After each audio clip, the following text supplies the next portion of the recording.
ஏழை தாயின் மகனை பிரதமராக ஏற்க முடியாதவர்களால் பார்லிமென்ட்டுக்கு முட்டுக்கட்டை போடப்படுகிறது என்று பிரதமர் மோடி கடுமையாக விமர்சித்துள்ளார்.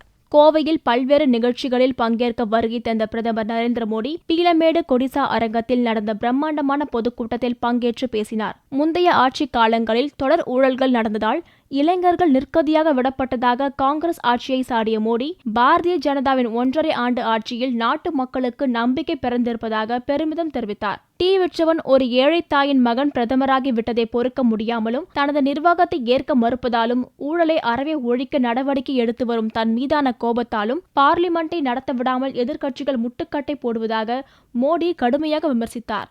இதன் மூலம் தொழிலாளர்களுக்கான சட்டங்கள், ஏழை மக்களுக்கான சட்டங்களை நிறைவேற்ற விடாமல் தடுப்பதாகவும், பயனுக்கு உதவாத பழங்கால சட்டங்களை அகற்ற வேண்டும் என்று தனது முடிவுக்கு இடையூறு செய்வதாகவும் எதிர்க்கட்சியினர் மீது பிரதமர் குற்றம் சாட்டினார். இடஒதுக்கீடு